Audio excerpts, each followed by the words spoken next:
अस्सलाम वालेकुम and welcome to जोर का जोर। आई होप आप लोग खैरियत से होंगे और अच्छे से अपना ख्याल रख रहे होंगे। Another day another show and साथ ही साथ इस वक्त जारी है मुल्तान में Pakistan versus England. The third day is going on और वही टाइम फ्रेम वही है कि अपने आखिरी लम्हात पे है, मगर जिस बात का डर था वही हो रहा है। हम सिर्फ इंतज़ार कर रहे हैं कि कब इंग्लिश बैटर्स गलती करेंगे और हम उस गलती का फ़ायदा उठाएंगे। जिससे भी बात करो, जिससे भी पूछो, कल आगा सलमान ने भी यही बात की कि baseball approach high risk approach होती है। वो हाई रिस्क क्रिकेट खेलेंगे, उसमें वो हमें मौके देंगे, उस मौके का हम फ़ायदा उठाएंगे, उस अपॉर्चुनिटी का फ़ायदा उठाएंगे। मगर इस वक्त जिस तरह इंग्लैंड ने खुद को अप्लाई किया, they have not even started playing baseball तो खेली नहीं उन्होंने, तो सीधा सीधा खेला और सीधा सीधा खेल के वो रन्स बनाते गए, रन्स पे रन्स बनाते गए और हमारी तरफ से कोई प्रेशर ही नहीं है। जिस तरह इस वक्त शान मसूद कैप्टनसी कर रहे हैं, बड़ी बड़ी डिसअपॉइंटिंग ये कैप्टनसी लग रही है, बिकॉज इवेंचुअली हमें लड़के थकते हुए दिख रहे हैं।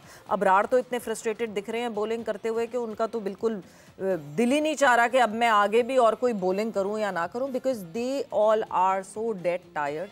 वही जो फिटनेस की बात की थी, इवेंचुअली उसी तरीके से पाकिस्तान टीम उसी तरीके से जो है वो आगे बढ़ रही है। एंड इस वक्त अगर मैं आपको अपडेट देती चलूँ तो 481 फॉर 3 इंग्लैंड जो है वो इस वक्त बैटिंग कर रही है। They are trailing by 75 runs and इस वक्त क्रीज पे मौजूद हैं जो रूट और हैरी ब्रूक। जब हैरी ब्रूक नए नए आए थे, जिस वक्त क्रीज पे आए थे, उसी वक्त जो है आप एक नए आने वाले बैटर के ऊपर प्रेशर डाल सकते थे, मगर आपने कोई प्रेशर नहीं डाला। फील्ड पूरी खुली रखी, हैरी ब्रूक अपने आराम से सेटल होते चले गए और 2 चौके मारे और जिस तरह अपने आप को इवेंचुअली सेटल करते करते अब इस वक्त वो भी 134 के स्कोर पे मौजूद हैं। एंड जो रूट 172 रन बना चुके हैं 266 बॉल्स पे। सो ये तो हाल अहवाल है जो मुल्तान में हो रहा है। यानी हम सिर्फ गलतियों का इंतज़ार करेंगे और जब तक इंग्लिश बैटर्स गलती नहीं करेंगे, हम कुछ आउट ऑफ द बॉक्स करें, ऐसा लगता नहीं है। आपने सलमान अली आगा को यूज़ कर लिया है जी, सऊद शकील भी इन प्ले आ गए हैं, इवेंचुअली साइम अयूब को भी यूज़ करना पड़ा। ठीक है, कुछ सोच रहे हैं, थोड़ा सा आउट ऑफ द बॉक्स सोच रहे हैं, बट सिर्फ बॉलर्स को इस्तेमाल करना आउट ऑफ द बॉक्स नहीं होता। फील्ड प्लेसमेंट्स रखना, अनऑर्थोडॉक्स फील्ड प्लेसमेंट सामने रखना, ये भी एक काइंड ऑफ अटैक होता है जो कि हमें बहुत ही कभी रेयरिटी में दिखता है कि कोई स्लिप कॉर्डन खड़ी कर दी हो पाकिस्तान टीम ने और एक तवील से स्लिप कॉर्डन सामने खड़ी हुई हो, कोई सिली पॉइंट पे कोई बंदा खड़ा कर दें, बिकॉज आपने किसी ना किसी तरह तो प्रेशराइज करना और पुश करना है बैटर्स को कि वो कोई रिस्क लें, उठा के शॉट मारने की कोशिश करें। इसीलिए फील्डर्स जो हैं वो क्लोज इन करने की बात की जाती है। मतलब if you had ample enough runs, अगर 556 रन्स पे भी आप इतना डर डर के जो है अपनी फील्ड प्लेसमेंट रखेंगे, तो फिर तो बैटर्स के ही ऊपर हम डिपेंड करेंगे कि कब उनकी तरफ से गलती हो और कब उस गलती का हम फ़ायदा उठा सकें। एंड विद दैट जिस तरह आज ज़बरदस्त बैटिंग की है जो रूट ने, सो यस, जो रूट जो हैं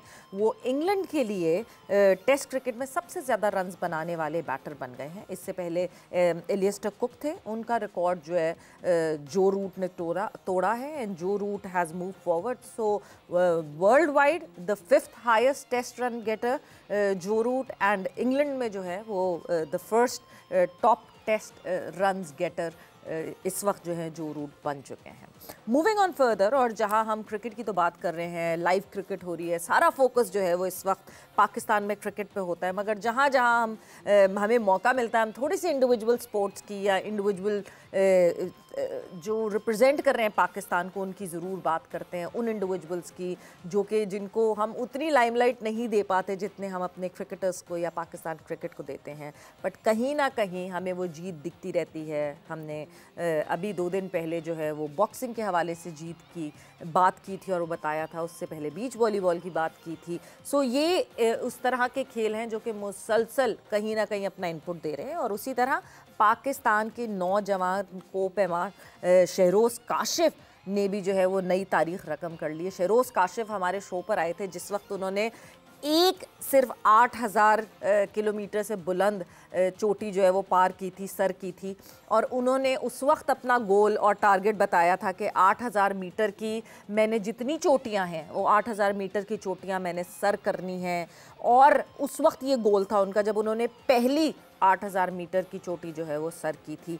एंड इवेंचुअली तमाम जो 14 चोटियां हैं जो कि 8,000 मीटर्स अबव है, टॉल हैं, वो उन्होंने सर कर ली हैं। और वो कम तरीन उम्र है इस वक्त उनकी माउंटेनियर्स में जो उन्होंने वो सर कर लिया। और ये एक नई तारीख उन्होंने रकम की है कि शहरोज़ काशिफ ने 14 peaks, those high peaks, those 8,000 plus metre peaks जो हैं वो सर कर ली हैं। So he is just 22 right now. And उसमें ये जो एक एजाज़ है वो अपने नाम कर लेना बड़ी मेहनत की बात है और बहुत मुश्किल भी होता है। So congratulations to Sheroz Kashif and hats off to him.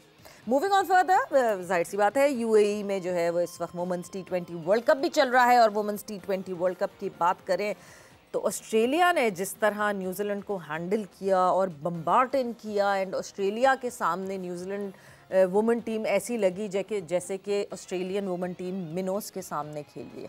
ये वही न्यूजीलैंड टीम है, आपको याद रहे, जो इंडिया के ख़िलाफ़ खेली और टीम इंडिया को हिलने नहीं दिया। सो इंडियन वुमेन टीम के साथ जिस तरह मुकाबला हुआ था न्यूजीलैंड वुमेन टीम का, हम एक्सपेक्ट कर रहे थे कि एक भरपूर चैलेंज होगा, मगर वो भरपूर चैलेंज बिल्कुल भी नहीं हुआ। और जिस तरह टीम ऑस्ट्रेलिया ने हैंडल किया न्यूजीलैंड की वुमेन टीम को और 60 रन से हरा दिया न्यूजीलैंड की वुमेन टीम को। So team Australia, no doubt about it, कि इतनी दफ़ा जो है लगातार चैम्पियन बनती रही है, अभी भी डिफेंडिंग चैम्पियन है team Australia. So let's see कि इस दफ़ा क्या डिफेंडिंग चैम्पियन अपने जो चैम्पियनशिप कप है उसको डिफेंड कर पाएंगी, अपने इस टाइटल को डिफेंड कर पाएंगी कि नहीं कर पाएंगी। उसके बाद ये खबर आती है क्रिकेट में सबसे ज़्यादा इस वक्त जो हैपनिंग इशू है वो है चैम्पियंस ट्रॉफ़ी।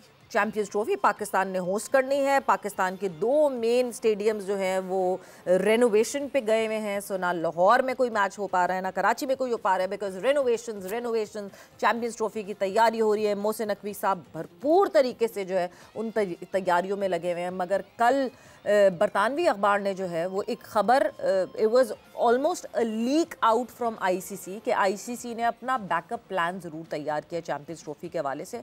अभी तक तो ऑन पेपर्स यही है कि नहीं जी चैम्पियंस ट्रॉफ़ी पाकिस्तान में होनी है और उसकी तैयारियां हो रही हैं। आईसीसी के पहले जो है वो गए थे, आईसीसी के जो लोग हैं वो आए थे और उन लोगों ने जो है आके बताया कि क्या क्या अमेंडमेंट्स होनी चाहिए। वो अमेंडमेंट्स मोहसिन नकवी साहब भरपूर उनकी सजेशंस पे कर रहे हैं, जो सजेशंस उन्होंने दी हैं।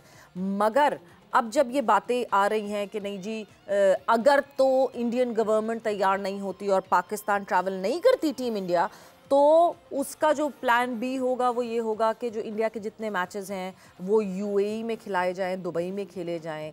और अगर इंडिया की टीम जो है वो सेमीफाइनल या फाइनल में आ जाती है तो फाइनल भी दोनों पॉसिबिलिटीज़ रखी जाएंगी। अगर इंडिया नहीं क्वालिफाई करती फाइनल में तो फाइनल लाहौर में होगा, गद्दाफी स्टेडियम में होगा। और अगर इंडिया क्वालिफाई करती है तो ये फाइनल दुबई में होगा। ये टेलीग्राफ ने रिपोर्ट की सारी खबर, मगर पाकिस्तान क्रिकेट बोर्ड ने इसकी तरदीद कर दी। और बहुत सारे पाकिस्तानी जो अखबारात हैं उसमें ये ज़रूर खबर आई कि इस तरह की कोई डिस्कशन हमसे नहीं की गई है, कोई प्लानिंग नहीं की गई है। सो ये अलग अलग सोर्सेज अलग अलग चीज़ें क्लेम कर रही हैं। अब देखना ये है कि वेदर क्या हाइब्रिड मॉडल से जाएंगे, फिर से चैम्पियंस ट्रॉफी एक हाइब्रिड मॉडल की शक्ल इख्तियार कर लेगा, या फिर पाकिस्तान में ही हम चैम्पियंस ट्रॉफी जो है वो होस्ट कर पाएंगे। सो ये तो आने वाला वक्त बताएगा। Just 4 more months to go and इतनी ज़्यादा कन्फ्यूजन्स हैं। आई होप बहुत जल्दी जो सारे जो डिसीजन मेकर्स हैं, अगर पॉलिटिकल इशू है तो पॉलिटिकली बात करके इस चीज़ को सेटल डाउन करें एंड एक फाइनल वेन्यू और लोकेशन, ये सारी चीज़ें आ जानी चाहिए। बिकॉज ऑब्वियसली फैंस भी ट्रैवल करेंगे, टीम्स को भी अंडरस्टैंडिंग चाहिए होती है कि कहाँ ये इवेंट होने वाला है। So the sooner the better हम ये डिसाइड कर पाएँ कि कहाँ चैम्पियंस ट्रॉफी खेली जाएगी। व्हाट्सएप इन स्पोर्ट्स में इतना ही, और अब गुफ्तगू को आगे बढ़ाएंगे और डिस्कशन जाहिर सी बात है हमारा फोकस पाकिस्तान वर्सेस इंग्लैंड पे ही रहेगा। मेरे साथ इस वक्त मौजूद हैं क्रिकेट एनालिस्ट शाहनवाज राना साहब। सबसे पहले उनको खुशामदीद कहते हैं। अस्सलाम वालेकुम sir and welcome to the show.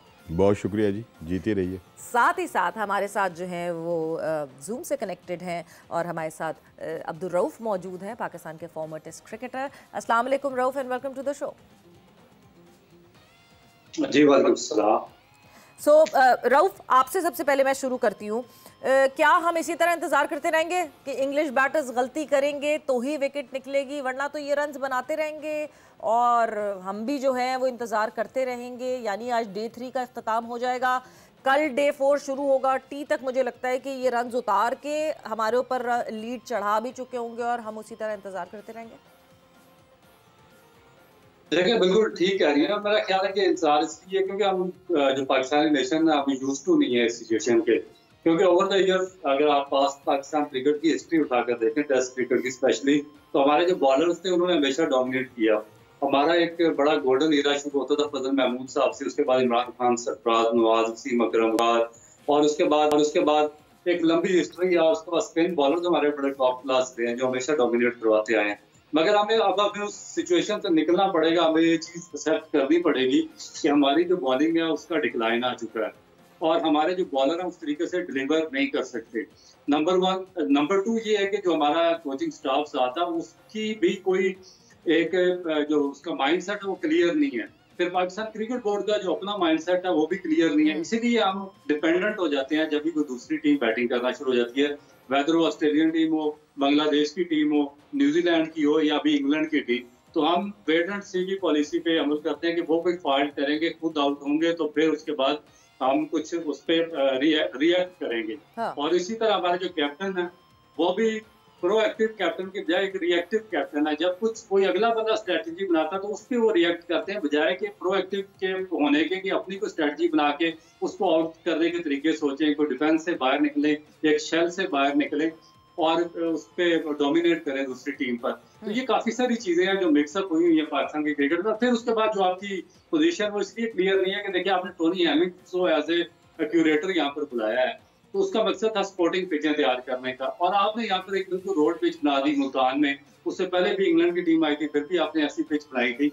तो हमारा क्लियरिटी है ही नहीं। हम गिलेस्पी को ऑस्ट्रेलिया से हमने बुलाया कि वो कोई बड़ा अग्रेसिव कोच है और वो अग्रेशन देगा पाकिस्तान टीम को, और जब हम टॉस जीतते हैं या टीम बनाते हैं या ग्राउंड के अंदर हम प्लान करके एग्जीक्यूशन करना होता है तो फिर हम बिल्कुल डिफेंसिव मोड पे आ जाते हैं।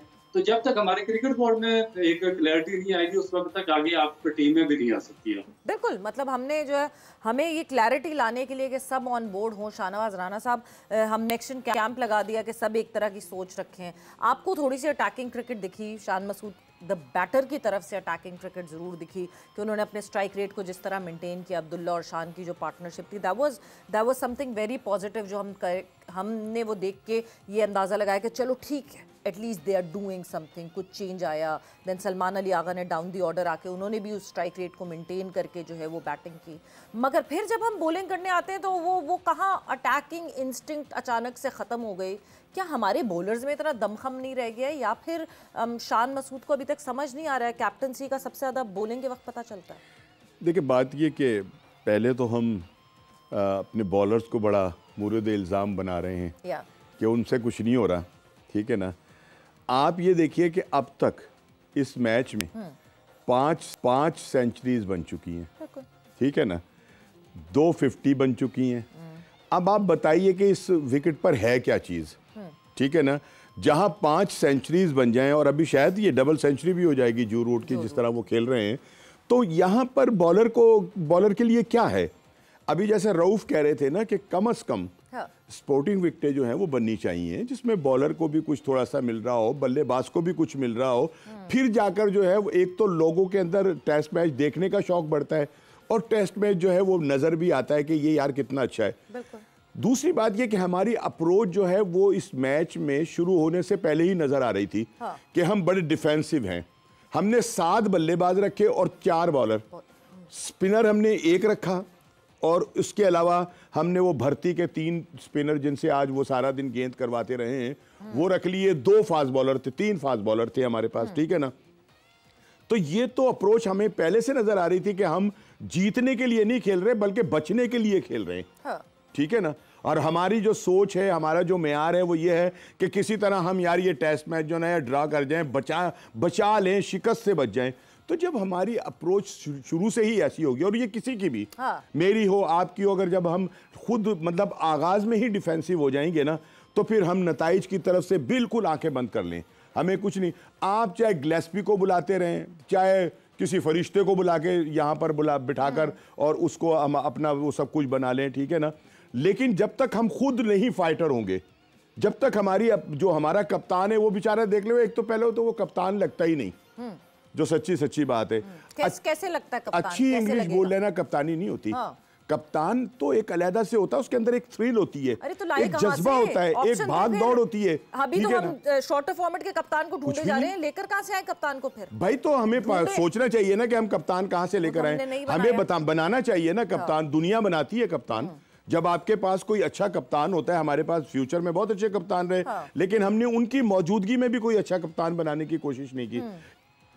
बिल्कुल इस तरह से कि जैसे बाबर आजम को अब खेलते हुए कितना अरसा हो गया और वो कई 3-4 बड़े कप्तानों की कप्तानी में खेला है।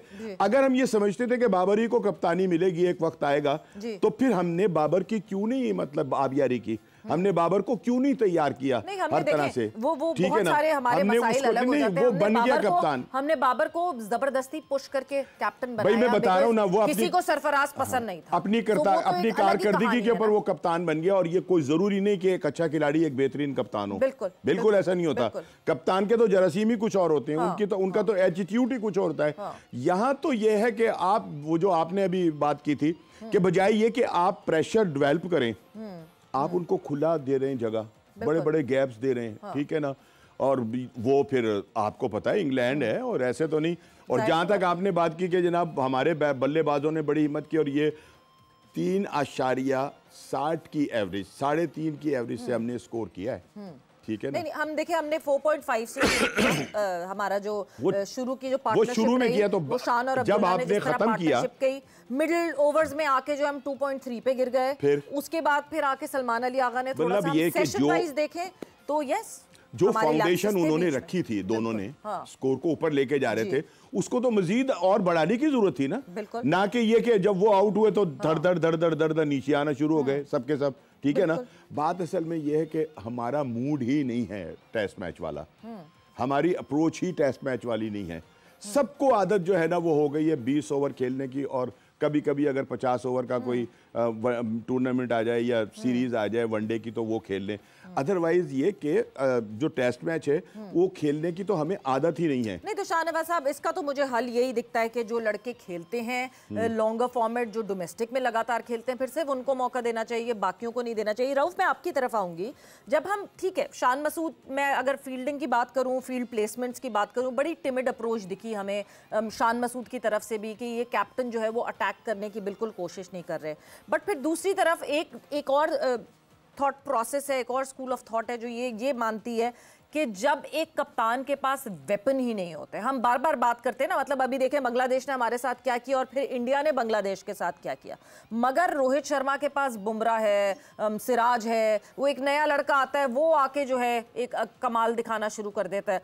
सो उसके पास वेपन है तो वो एक फाइटिंग कैप्टन आपको दिखता है। शान मसूद के पास अवेलेबिलिटी ऑफ वेपन्स ही नहीं है, क्योंकि अभी तो 1 महीने पहले उन्होंने कहा था कि 5 दिन की फिटनेस नहीं है। सो 1 महीने में चैंपियंस कप खेलते खेलते क्या 5 दिन की फिटनेस आ गई होगी हमारे लड़कों के पास?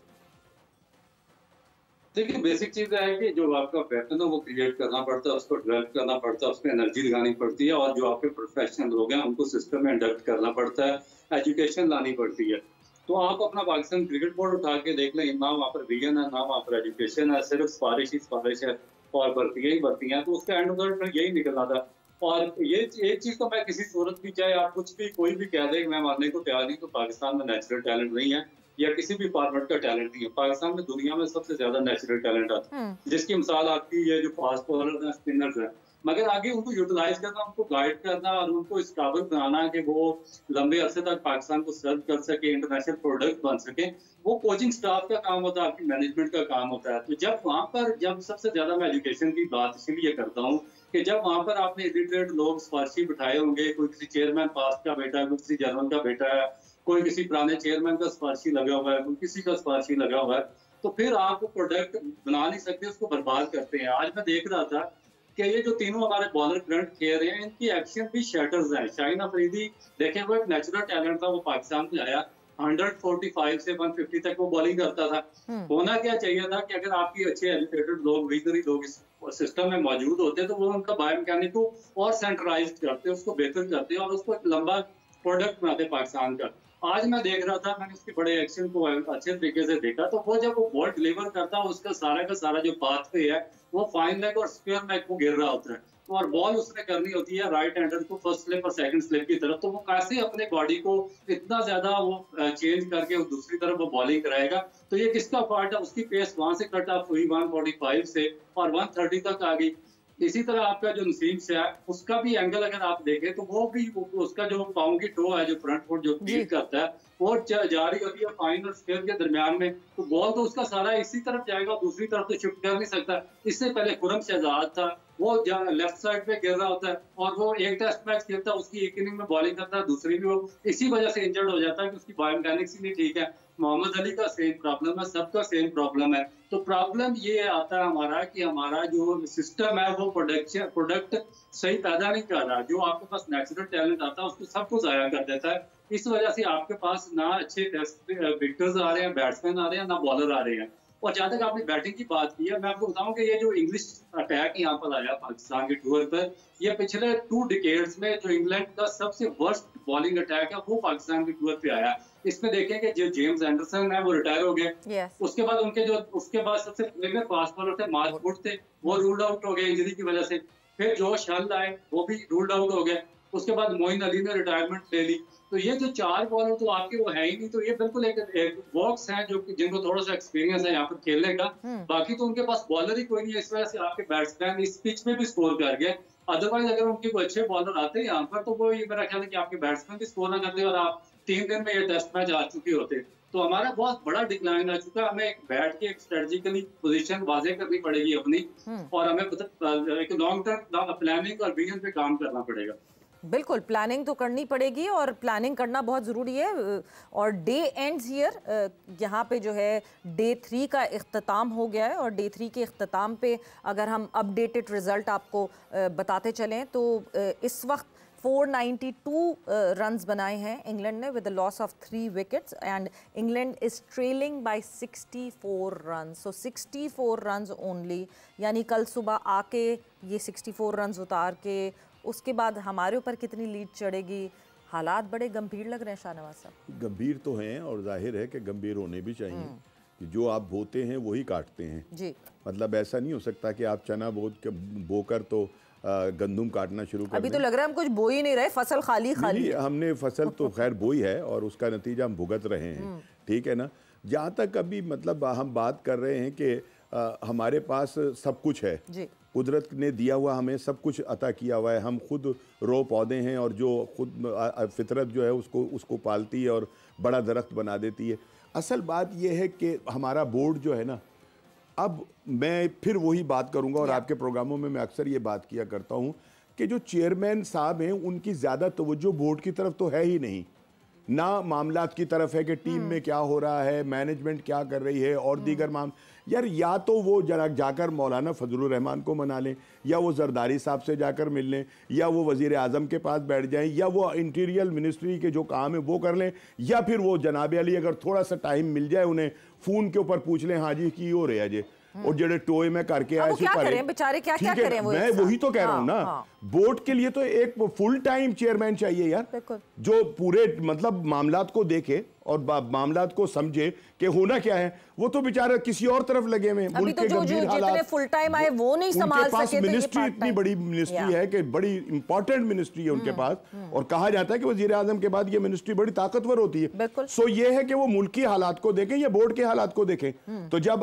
उनकी तवज्जो यहाँ ऐसी होगी ही नहीं, उनकी मतलब तरजीहात कुछ और हैं, तो सो ये है कि जो हो रहा है वही होगा और इसमें कोई तब्दीली नहीं आएगी उस वक्त तक जब तक कि फुल टाइम का कोई चेयरमैन आकर बोर्ड में बैठे, और वो बैठे जिसको क्रिकेट की समझ हो, खाली डम टपाऊ ना। ये नहीं कि मुस्लिम लीग की गवर्नमेंट है तो मुस्लिम लीग का चेयरमैन आके बैठ जाए, पीपल्स पार्टी की हो तो पीपल्स पार्टी का आकर बैठ जाए, कोई और ताकत पर्सन इख्तियार हो तो आके, मतलब ये कि हम जिस काम के लिए जिसको सिलेक्ट करें वो काम करना जानता हो। मगर हम तो इसी बात से तो अभी वो कहते हैं ना गरम दूध से इस वक्त जले हुए हैं। रमीश राजा साहब को क्या नहीं आती थी क्रिकेट? तो रमीश राजा साहब के टेन्योर में कितना फायदा हो गया कितना अरसा रहे वो? हमें तो नुकसान ही होता। उनको तो ना सिर्फ चेयरमैनशिप से हटाया गया, उन पर तो कमेंट्री की भी पाबंदी लगा दी गई थी। अभी शुरू की उन्होंने, वो तो अब हुई है ना, वो तो अब हालात जरा कुछ बेहतर हुए हैं तो उन्होंने कहा चलो यार मुकाओ गल खत्म करो।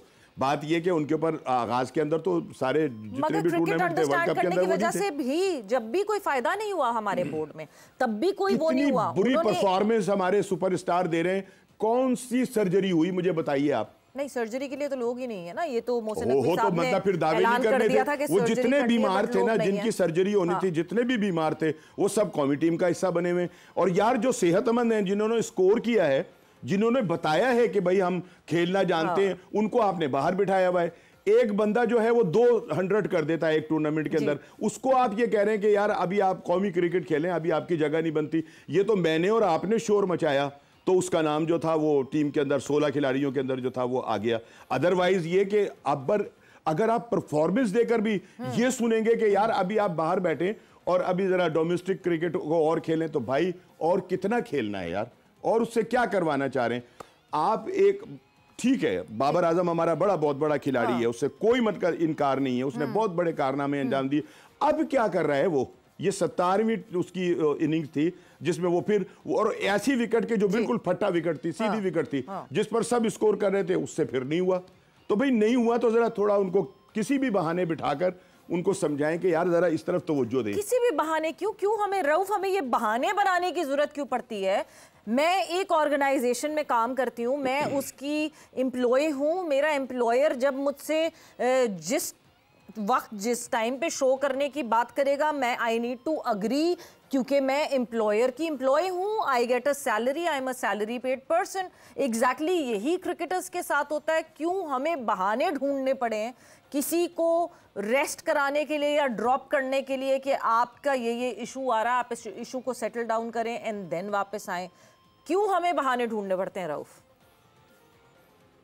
देखिए, मेरा ख्याल है कि ये एक $1 मिलियन क्वेश्चन है और इसका जवाब ढूंढना सबसे ज्यादा जरूरी है, और इसको समझना मेरा ख्याल है कि पाकिस्तानी कौम को समझाना ये वक्त की जरूरत है। क्योंकि जब तक इस चीज की समझ नहीं आएगी कि हम किसी एक आउट ऑफ फॉर्म प्लेयर को, जिसकी कोई कंट्रीब्यूशन पाकिस्तान के लिए नहीं है, जो सिर्फ अपने मुफादात के लिए, अपने पैसे बनाने के लिए खेल रहे हैं, उसको भी बाहर निकालने के लिए हमें क्यों रीजन ढूंढनी पड़ती है? इससे ये इंतहाई इंपॉर्टेंट तरीन क्वेश्चन है जिसका जवाब ढूंढना बहुत जरूरी है। मैं इसकी वजह बताता हूँ।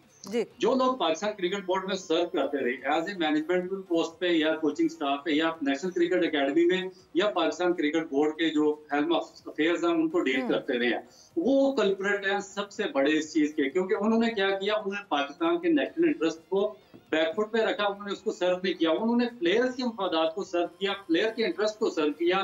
वो इन प्लेयर्स को के इंटरेस्ट मफादात को सामने रख के फैसले करते रहे, वो लॉबिंग करते रहे, वो इनको प्रोजेक्शन देते रहे, वो इन्होंने आसमान पे उठाया, इनके रिप्लेसमेंट प्लान उन्होंने खत्म कर दिए। जितने नेचुरल टैलेंटेड पाकिस्तान के प्लेयर्स थे जो परफॉर्म कर रहे थे, जिसमें ज़ियान अब्बास था, जिसमें आबद अली था, जिसमें आपका वो उमर सदीक था, जिसमें कामरान गुलाम और वो बंगल जई और फिर ताशा नसीबुल्लाह खान, काफी लड़के जिनके मैं नाम गिरा सकता हूँ, असगर था, वो रजा हसन, बेंचमार्क प्लेयर्स हैं, उनको उन्होंने सिर्फ सिस्टम से साइडलाइन कर दिया, सिर्फ इन प्लेयर्स के मफादात को प्रोटेक्ट करने के लिए और पाकिस्तान के मफादात को इसको डैमेज करने के लिए। अब प्रॉब्लम क्या आ गई है? प्रॉब्लम ये आ गई है, बहाने भी इसलिए बनाने पड़ते हैं कि उन्होंने ओवर द ईयर्स इनकी रिप्लेसमेंट प्लान ही नहीं रखा, ना कोई तैयार होने दिया। सारे जो ये नहीं हो सकता कि आपके पास हमेशा प्लेयर्स की लाइन लगी रहे और आते रहे। प्लेयर्स का टाइम पीरियड होता है जिसमें वो परफॉर्म करते हैं, उनके बैट पे बॉल आ रही होती है, उनकी फॉर्म लगी होती है, एज ए बॉलर वो विकेटें ले रहे होते हैं। With in the period of उस परफॉर्मेंस की अगर आप उनको चांस दे दे तो वो अपनी जो जगह है उसको ऑक्यूपाई कर जाते हैं और वो जो अपने फॉल्ट्स हैं उनको ओवरकम कर जाते हैं और साथ में वो बिल्डअप होते रहते हैं। मगर इन्होंने उनको डैमेज कर दिया, उनको एक मैच नहीं खेलने दिया, उनको साइडलाइन रखा। यही प्लेयर जो है इन्होंने सो कॉल्ड सुपरस्टार बनाए हुए हैं। ये ऑस्ट्रेलिया के खिलाफ भी यही खेलते रहे, ये कीनिया के खिलाफ भी यही खेलते रहे, जिम्बाब्वे के खिलाफ भी यही, बांग्लादेश के खिलाफ भी ये, आयरलैंड के खिलाफ भी ये, नेपाल के खिलाफ भी यही खेलते रहे और ये सारे आपके सुपरस्टार बन गए। इन्होंने अपनी एवरेज बेहतर करवा ली और ये पाकिस्तान टीम में सीमेंटेड हो गए। अब मैं इसीलिए बार बार जो चीज बेस लाइन है उस पर फोकस करता हूँ कि जो पाकिस्तान क्रिकेट बोर्ड है बेसिकली एक प्राइवेटाइज इदारा है जिसको फंडिंग कर रही है इंटरनेशनल क्रिकेट काउंसिल और वो हैवीली फंडिंग कर रही है उसको। और वो आप यहाँ पर जो जिस तरह आपके सरकारी इदारे काम करते हैं और तबाह हो रहे हैं, आपको पाकिस्तान क्रिकेट बोर्ड को इस तरह का इदारा नहीं बनाना। आपने क्यों लोगों को जॉब दी हुई है? क्यों लोग 20-20, 25-25 साल, 10-10 साल, 5-5 साल से लॉबियां बना के वहां पर बैठे हुए हैं? वो किसी कॉम्पिटेंट बंदे को वहां पर नहीं आने देते। तो उन्होंने अपना एक ग्रुप बनाया हुआ, वो एक माफिया की तरह काम करते हैं और माफिया की तरह वो सपोर्ट करते हैं, सिस्टम को चलाते हैं। आपको चाहिए अगर आपने प्रोफेशनल तौर पे इदारा चलाना जिस तरह बाकी दुनिया में हो रहा है, आपको शॉर्ट टर्म जो हाईली जो प्रोफेशनल है उनको 6 माह के लिए, 1 साल के लिए या 3 माह के लिए कॉन्ट्रैक्ट देने चाहिए। फिर अगर कोई और उससे ज्यादा एक्सपीरियंस वाइज आता है, एजुकेशन वाइज उससे बेहतर आता है, आप उनको रिप्लेस करें, दूसरे को ले, ताकि आपका इदारा ग्रेजुअली अपवर्ड तरक्की करता रहे और माफिया की तरह काम ना करे और गठजोड़ ना बने। तो ये है इसका जवाब। जब तक ये चीजें सॉर्ट आउट नहीं होंगी आपका क्रिकेट इसी तरह और डिक्लाइन का शिकार होती है। यानी परफॉर्मेंस बेस्ड कॉन्ट्रैक्ट होने चाहिए। अभी भी कॉन्ट्रैक्ट्स में इतनी डिले इस वजह से हो रहा है, 4 महीने से सैलरीज नहीं मिली इन लड़कों को क्योंकि फिटनेस टेस्ट के ऊपर जो है डिपेंड कर दिया गया है कि जब फिटनेस टेस्ट जो लड़का पास करेगा, जो फिट होगा इनके फिटनेस टेस्ट के हिसाब से, उसी को कॉन्ट्रैक्ट दिया जाएगा। अभी तक तो ये बातें हैं, बट फिर क्या पता घुटने टेक दे पाकिस्तान। अच्छी बात है, अगर इन्हें तनख्वाह नहीं मिली ना तो नहीं मिलनी चाहिए। इन्होंने किया क्या है? नहीं तो ये फिर अगर तो ये नहीं अच्छी परफॉर्मेंस देंगे तो ये कहेंगे हमें तो पैसे ही नहीं दिए थे। नहीं, तो पैसे नहीं दिए तो इसका मतलब ये कि इससे पहले जो आपने कमाया है, जो आप अरबोपति हो गए, तो वो क्या कहीं से चोरी करके लेकर आए आप? वो इस कौम ने दिया है, इस स्टार ने दिया है जो आपके सीने के ऊपर लगा हुआ है, जो आपके सर के ऊपर, टोपी के ऊपर स्टार लगा हुआ है। ये उसकी मरहूनी मिन्नत है। आपके पास तो ग्राउंड के अंदर आने के पैसे नहीं होते थे, साइकिलों के ऊपर तो आप आते थे ग्राउंड के अंदर। बहुत सारे प्लेयर हैं जिनको मैं आपको एक बताने लगा हूं कि इनकी हालत जार ये है कि आपने एक बड़े कप्तान को, कि जिसकी फतुआत का सिलसिला बाकी लोगों से बहुत बेहतर है, हमारे विकेट कीपर सरफराज साहब, और यार वो जगह छोड़ने को तैयार नहीं है किसी नौजवान के लिए। वो पानी पिलाना मंजूर है उन्हें। वो जनाब अली गिलास पकड़ के तौलिया रखकर जो है वो भाग भाग कर ग्राउंड के अंदर आ रहे हैं। यार कुछ खुद सोचना चाहिए, आपकी कुछ इखलाकी कदरें होनी चाहिए कि जो आपके सामने हो, कि आप किसी नौजवान विकेट कीपर को उस टीम के अंदर शामिल करा लें ताकि वो अगर ना भी खेले तो उसको कुछ सीखने का तो मौका मिले। ड्रेसिंग रूम ठीक है ना, ड्रेसिंग रूम को तो वो एंजॉय करे, देखे कि क्या होता है, कैसे होता है। आप जगह नहीं छोड़ना है। 50 लाख रुपए जो है आप मेंटोर के भी लेंगे, आप टेस्ट मैच की भी फीस लेंगे, आप फला की भी फीस लेंगे, और बोर्ड हमारा अंधा होकर बैठा हुआ है, उसको पता ही नहीं चल रहा कि यार कौन क्या कर रहा है। मेंटोर 50 लाख रुपए ले रहा है अपना एंजॉय करने के, और वही मेंटोर जो है वो ड्यूरिंग द अपना क्या कहते हैं टूर्नामेंट अमेरिका के दौरे के ऊपर भी चले जाते हैं। लेकिन उन्हें कोई ये पूछ ही नहीं रहा, भाई तुम्हें 50 लाख रुपए दिए जा रहे हैं कि आप टीम के साथ बैठे। आप देखें, ये हर बात की एक रीजन निकलती है। पाकिस्तान क्रिकेट बोर्ड से हमने ये मुझे सवाल तो सरफराज पे बड़ा अफसोस है। तो यही रिप्लाई आया कि जी उनकी प्रायर कमिटमेंट्स थी, अचानक पाकिस्तान क्रिकेट बोर्ड में चीजें प्लान आउट हो जाती है। मगर रऊफ, अचानक प्लान आउट होने की बातें हो रही हैं, बहुत अरसे से प्लान हुआ हुआ है ये, हमें राइट्स मिले हुए हैं चैंपियंस ट्रॉफी के। मगर कल एक बरतानवी निजी अखबार ने जो है इस बात को रिपोर्ट किया कि आईसीसी प्लान बी के बारे में भी सोच रही है कि अगर इंडियन टीम पाकिस्तान नहीं ट्रैवल कर पाएगी चैंपियंस ट्रॉफी के लिए, सो व्हाट नेक्स्ट, किस तरह इस बात को हैंडल किया जाएगा। और जो उस अखबार में जो आईसीसी के कॉरिडोर से जो लीक निकली वो ये थी कि दुबई में इंडिया के सारे मैचेस खिलाए जाएं और अगर वो सेमीफाइनल या फाइनल में में आते हैं तो 3 दिन पहले डिसाइड होगा कि कौन फाइनलिस्ट होंगे। सो फिर लाहौर और दुबई दोनों एक्टिव रखे जाएं वेन्यूज़। अगर इंडिया फाइनल में आता है तो फिर दुबई में खेला जाए, वरना जो है लाहौर में ये फाइनल हो। ये एक खबर निकली ब्रिटिश अखबार की तरफ से, एक रेप्यूटेबल अखबार है ब्रिटेन का काफ़ी, और फिर हमारे पास तरदीद हुई उसकी कि Pakistan cricket board sources claims, Pakistan cricket board ने तरदीद की इस बात की कि नहीं जी ऐसी कोई बात नहीं हुई, ऐसी कोई कॉन्वर्जेशन नहीं हुई है। 4 महीने बाकी हैं, आपको क्या लगता है ये ऊंट किस करवट बैठेगा? देखिए मेरा ख्याल है कि यहाँ से पाकिस्तान की हमारी यही कोशिश होती है और ख्वाहिश होती है और दुआ भी यही होती है कि ये जितने बड़े इवेंट्स हैं पाकिस्तान में हों, क्योंकि एज ए क्रिकेटर मुझे पता है कि जब 2008 में श्रीलंकन स्क्वाड पे हमला हुआ था तो उसके बाद भी चैंपियन ट्रॉफी पाकिस्तान में हुई थी, मगर वो शिफ्ट हो गई और चली गई। उसका बहुत बड़ा डैमेज हमें भी हुआ, स्पेशली मुझे बहुत ज्यादा डैमेज हुआ, क्योंकि मेरा वो उस टाइम पे पाकिस्तान टीम में नाम भी चल रहा था और कई और प्लेयर ऐसे थे जो फर्स्ट क्लास में परफॉर्म कर रहे थे और उनको अपॉर्चुनिटीज नहीं मिली कि बाहर की टीमें, जो फॉरेनर टीमें थी पाकिस्तान के टूर पे नहीं आ रही थी। अब प्रॉब्लम ये है कि एज ए पाकिस्तानी है तो मेरी यही दुआ है कि चैंपियन ट्रॉफी और बड़े इवेंट यहाँ पे हों, मगर मेरा माइंड देखे ना कि आपका, अगर मैं आपसे ये क्वेश्चन पूछूं तो देखें कि पाकिस्तान क्रिकेट बोर्ड एक ऐसा इदारा है कि जो बड़ा फंक्शनल इदारा 70 साल से, हमें नहीं जानते कि ये जो शहरिया खान, मोहसिन नकवी, एहसान मानी या कौन लोग हैं। हम पाकिस्तान क्रिकेट बोर्ड को एज ए इदारा जानते हैं कि जिसने वर्ल्ड कप जीते हुए 2, जिसने दुनिया को बेताशा सुपरस्टार्स दिए हुए और जिन्होंने चैंपियन प्लेयर पैदा किए हुए हैं। तो आपको जब 5 साल पहले एक चीज का पता था कि चैंपियन ट्रॉफी जैसा बड़ा मेगा इवेंट यहाँ पे होने वाला है, तो आपने उस वक्त ग्राउंड्स की रेनोवेशन क्यों नहीं की? आपने उस वक्त स्टेडियम्स की तामीर क्यों नहीं की? आप at the neck of the time, जब आप बिल्कुल आपके सर पे आ गई 4 महीने रह के बाकी पीछे, तो आपने वो रेनोवेशन शुरू कर दी, सारी उखाड़ पिछाड़ शुरू कर दी। इवन इंग्लैंड की टीम का टेस्ट मैच कराची में था, वहां से आपको शिफ्ट करना पड़ा मुल्तान में, और फिर इस मीनवाइल वो जो आईसीसी का वो बाकी सारे तो अपनी सीट बचाने पे लगे हुए थे ना, वो उनको तो ये फोकस ही नहीं था। अभी भी मोहसिन नकवी साहब को खुद नहीं ख्याल आया, आईसीसी की एक टीम आई थी और आईसीसी की टीम ने आके ये सारी इश्यूज एड्रेस किए कि ऐसे ऐसे ऐसे स्टेडियम्स होने चाहिए, तब से ये सारी चीजें शुरू हुई हैं। तो ये तो अभी तक तो म्यूजिकल चेयर्स चल रहा था ना हमारे चेयरमैन का। बिल्कुल, और ये अभी तक चल रहा है। मैं आपको बताऊंगी जब फैसलाबाद में आपने अभी चैंपियन क्लब बनाया, इसकी आप देखें शामियाने आपने वहां पे लगाए हुए थे और आपने पूरी दुनिया को वहां पे दिखा रहे थे टूर्नामेंट। उसके बाद दिल्ली में जो आपका लास्ट टेस्ट मैच हुआ इंग्लैंड के खिलाफ, उसमें आपने वहां पे और शादी वाली कुर्सियां लाके रखी हुई थी वहां पे।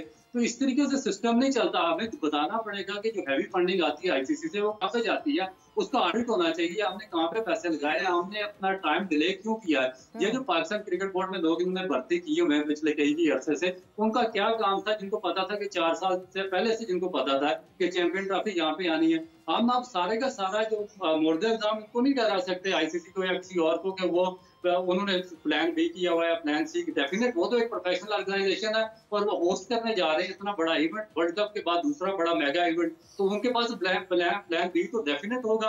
अगर हमारे पास प्लान 1 हम उसको कवर अप नहीं कर सके प्रॉपरली, हमने अभी रेनोवेशन शुरू किया, हमारे खंडर बने हुए स्टेडियम सारे, तो उनके पास तो डेफिनेट प्लान बी होगा। वो हम पे थोड़े बैठे होंगे अप्लाई करके कि इनके स्टेडियम की तामीर होगी, रेनोवेट होंगे, ये सारा सिस्टम बैलेंस करेंगे तो फिर वहां पर हम पूरी दुनिया की टीमें लेकर जाएंगे और चैंपियन ट्रॉफी कराएंगे। तो डेफिनेट उनके पास तो प्लान बी हर सूरत में होगा। बिल्कुल, प्लान बी तो बनाना ही पड़ेगा। अच्छा, मैं इसको ना किसी दूसरी नज़र से देख रहा हूँ। ठीक है। ये प्रॉब्लम जो है ये रेनोवेशन की नहीं है। हाँ। ये स्टेडियम तैयार हो जाएंगे। हाँ। और वक्त पर हो जाएंगे। मेजर प्रॉब्लम तो इंडिया के ट्रैवल करने की है। असल तो देखें ना, हम आप ही के प्रोग्राम के अंदर मैं ये बात जो है ये बहुत आगाज में कह चुका हूँ कि सबसे पहले तो हमें ये जहन में रखना चाहिए कि क्या इंडिया पाकिस्तान आएगा, सबसे बड़ी ठीक है ना। और अगर नहीं आए, अगर नहीं आएगा तो फिर क्या होगा। फिर वो एक वही हाइब्रिड निजाम होना है जो होना है। तो ये तो बात पहले दिन से है कि ये इंडिया का पाकिस्तान आना 2 बोर्ड की वो नहीं है, उनका इस्तेकाक नहीं है, ये 2 गवर्नमेंट का इस्तेकाक है कि वो टीम को भेजते हैं या नहीं भेजते हैं, ठीक है ना। पाकिस्तान गवर्नमेंट इंडिया को मजबूर कर सकती है या नहीं कर सकती है, भावें वो तरले नाली कर ले, ठीक है ना। लेकिन ये कि क्या वो उनको मना सकती है कि भारतीय टीम पाकिस्तान आए। तो ये तो पहले दिन से एक सवालिया निशान था जो चैंपियन ट्रॉफी के ऊपर था कि पता नहीं इसका क्या जो है फ्यूचर जो है वो इसका क्या होगा। हम जाहिरी तौर पर हम मेजबान के तौर पर तैयारी कर रहे हैं और मुझे ये उम्मीद है कि बिफोर टाइम हम अपने स्टेडियम्स भी बना लेंगे, जो रिक्वायरमेंट है उनको भी पूरा कर लेंगे। लेकिन असल फड्डा जो है जो टूर्नामेंट को पूरा सबूताज कर देगा वो है भारत का पाकिस्तान आना और यहां आकर खेलना। तो ये जो प्लान बी है ना, ये बिल्कुल आप समझ लें कि ये किसी वक्त भी एग्जीक्यूट जो है वो हो सकता है। और उसकी वजह जो है भारत है। भारत आपसे जो मर्जी कर ले, भारत पाकिस्तान आगे नहीं खेलेगा। वो हमारा हमेशा से जो है दुश्मन रहा है। वो खेल का मैदान हो, वो हमारी मतलब वैसे मतलब हुकूमती मामलात हो। नहीं, बट ये तो जियोपॉलिटिकली इशू है ना शाहनवाज राणा साहब, ये तो जियोपॉलिटिकली इशू है। बिल्कुल, और may be they have their reasons कि वो नहीं आना चाहते यहाँ। तो फिर नहीं आना चाहते तो फिर जो खबर आई थी ना, उसको हम चाहे जितना मर्जी ये कहते रहे कि जनाब ये झूठ पर मबनी है, ऐसा नहीं है, यूं नहीं है, वो नहीं है, इसमें सच्चाई है। अच्छा, अगर इसमें सच्चाई है फिर अगले स्टेप की तरफ चलते हैं। रऊफ, अगर इसमें सच्चाई है, हाइब्रिड मॉडल अप्लाई हो जाता है, पाकिस्तान क्रिकेट बोर्ड की क्या से हो सकती है उसमें? क्या आगे प्ली कर सकता है पाकिस्तान क्रिकेट बोर्ड? मेरा ख्याल है कि पाकिस्तान क्रिकेट बोर्ड कुछ भी नहीं कर सकता, क्योंकि हाइब्रिड मॉडल तो पाकिस्तान क्रिकेट बोर्ड के जो पास्ट एक चेयरमैन थे उन्होंने खुद एक इंट्रोड्यूस करवाया था। तो पाकिस्तान क्या कर सकता है? मैं आपको बताऊं कि जब हम आईसीसी में जाके फैसले करते हैं तो हमें ऐसे लोगों को भेजना चाहिए जो मुल्क के जो मफादात हो उनको सर्व करें। हमने ऐसे तो जब बिग 3 का एमओयू हम साइन करने वहां पे गए थे, हमने इंडिया को वोट दिया था और हमारे वोट के बाद इंडिया बिग 3 में शामिल हुआ था। और सबसे बड़ा जो सेकंड वो स्टेक होल्डर था जो सबसे ज्यादा आईसीसी से वो फंड जनरेशन दे रहा था, तो उसमें भी हमने उनको वोट दिया था। मगर जो हमने साइन किया था कि हम इंडिया पाकिस्तान की बायलैटरल सीरीज होंगी और इतनी सीरीज पाकिस्तान में होंगी, इतनी इंडिया में, हमने वहाँ पे ना रिटर्न एग्रीमेंट किया ना साइनिंग की, वर्बली बात करके आ गया। और उसके बाद इंडिया ने एक सीरीज भी पाकिस्तान में आगे नहीं खेली। उसके बाद दोबारा हाइब्रिड मॉडल हमने एशिया कप तक आगे सारा पाकिस्तान में होगा। और बिल्कुल at the neck of the time हमारे अपने चेयरमैन ने हाइब्रिड मॉडल बना के उनको दे दिया कि आप श्रीलंका में जाके खेले। तो अब हम इन पे कैसे हम कर सकते हैं, रिलाई कर सकते हैं? ये तो कुछ भी कर सकते हैं, क्योंकि जब तक आपके पास रिटर्न कोई चीज नहीं आ जाती, प्रूफ नहीं आ जाते, आप कोई भी एग्रीमेंट करते हैं आईसीसी में जाके, तो वो तो रिटर्न होना चाहिए और उससे गारंटर होने चाहिए कि अगर हम आपको ये वोट देते हैं, ये फायदा देते हैं, तो उसमें हमें रिप्लाई में उसमें आप हमें क्या देंगे। तो रिप्लाई में तो इंडिया ने अभी तक आपको कुछ भी नहीं दिया सिवाय धोखा देने के। तो आगे भी हम नहीं रऊफ, जो कॉन्ट्रैक्ट सारी मेंबर बोर्ड्स आईसीसी के साथ साइन करते हैं, एमओयू साइन होते हैं, कॉन्ट्रैक्ट साइन हुए हुए हैं। जब भी एक ब्रॉडकास्टर एक इवेंट को खरीदता है, जब हम बताते हैं कि ये मुल्क ने कॉन्ट्रैक्ट साइन किया कि वो ये इवेंट खेलेंगे, मगर उसके साथ एक छोटी सी लाइन, जैसे नहीं हम अक्सर देखते हैं कि बहुत एक बड़ी सी और डिस्क्लेमर नीचे छोटा सा लिखा होता है, वो एक लाइन जरूर है कि गवर्नमेंट एक्सेप्टेंस के ऊपर। अब जो पाकिस्तान इंडिया के हालात हैं उसमें जब तक गवर्नमेंट इजाजत नहीं देगी तब तक इंडिया ट्रैवल नहीं कर सकता। और ये एमओयू का पार्ट है। ये एक राइट है जो इंडिया भी एक्सेस कर सकता है, ये एक राइट है जो पाकिस्तान भी एक्सेस कर सकता है। हमें अगर करना था एक्सेस तो हम 2023 में एक्सेस कर लेते, हम ना ट्रैवल करते इंडिया, मगर हम ट्रैवल किए। अब हाँ देखिए, मैं इसकी एक रीजन बताता हूँ कि देखिए, जब आप इकोनॉमिकली इतने ज्यादा स्ट्रांग नहीं होते तो आप ये चीजें एक्सेस नहीं कर सकते। 90s में जब इंडिया के फॉरेन रिजर्व बहुत लो थे, इवन 1 अरब भी नहीं थे, तो उस वक्त ये मिन्नतें करते थे पाकिस्तान आने की। तो ये इन्होंने कभी इस तरह की एक्सेस नहीं मांगी कि हम जाएं या ना जाएं। ये हमेशा पाकिस्तान के टूर पे आ जाते थे। मगर जैसे ये इनके जो इकोनॉमी वाइज इनको स्टेबिलिटी आई है और हम इकोनॉमी वाइज नीचे चले गए हैं, हमारे जो इकोनॉमिकल कंडीशन थी वो नीचे चले गए, सफर करना शुरू हो गए और ये चौथा या पांचवा वर्ल्ड की जो मोस्ट ग्रोइंग इकोनॉमी बन गए। तो उसके बाद फिर इन्होंने हमें ये चीजें दिखाना शुरू कर दी कि हर चीज को इन्होंने रिलेट कर दिया गवर्नमेंट के उसके साथ के गवर्नमेंट अलाउ करेगी तो हम जाएंगे। तो वो जो गवर्नमेंट है मोदी गवर्नमेंट, मेरा तो नहीं ख्याल कि उसकी कोई भी सिम्पथी होगी पाकिस्तान के लिए, क्योंकि अभी तक तो कोई नैरेटिव ऐसा डेवलप नहीं हुआ, ना इनकी आपस में कोई बायलैटरल कोई मुलाकात हुई है, ना कोई और चीजें तय हुई है, ना कोई दूसरे उमूर साइन हुए हैं। तो मेरा नहीं ख्याल कि वो जब तक मोदी गवर्नमेंट वहाँ पे मौजूदा बीजेपी की वहाँ पे आप कोई पॉजिटिव साइन रखते हैं कि वो पाकिस्तान के फेवर में कोई फैसला करेगी। क्योंकि अगर ये चैंपियन ट्रॉफी जैसा मेगा इवेंट पाकिस्तान में हो जाता है तो पाकिस्तान की बहुत बड़ी सक्सेस होगी, बहुत बड़ी कामयाबी है, क्योंकि वर्ल्ड कप के बाद ये सबसे बड़ा मेगा इवेंट है। तो इसको इंडिया देखें, अगर आप उनके साथ नहीं चाह रही तो वो डेफिनेट उसको सबूताज करने के लिए तो जाएगा। मगर शाहनवाज राणा साहब, मैं जिस तरह रऊफ ने भी बात की, मतलब हमने अपने आप को कहीं इस काबिल छोड़ा ही नहीं कि हम कहीं जाके कोई प्ली कर सकें, हम कहीं जाके इस वक्त देखें हमें फैक्चुअली ये बात रियलाइज़ करनी पड़ेगी that BCCI is the board जो सबसे ज़्यादा अर्निंग देता है ICC को, विच मीन्स ICC का जितना रेवेन्यू जनरेट होता है उसकी हाईएस्ट इनकम जो आती है वो BCCI की तरफ से आती है। इसका मतलब ये एक नॉर्मल सी बात है, घर में 3 भाई होते हैं, चाहे छोटा वाला भाई सबसे ज्यादा कमाता हो, उन 2 बड़े भाइयों की इज्जत नहीं होती जितनी। एग्जैक्टली सो एग्जैक्टली वही वाली बात है कि हमने तो अपने आप को उस जगह खड़ा ही नहीं किया, हमने तो खुद को लाफिंग स्टॉक बना के रखा। पिछले 1 साल में हमने एक म्यूजिकल चेयर्स चेयरमैन की खेलते रहे, कमिटमेंट कोई और करके आता था, अगली बात कोई और करने जाता था।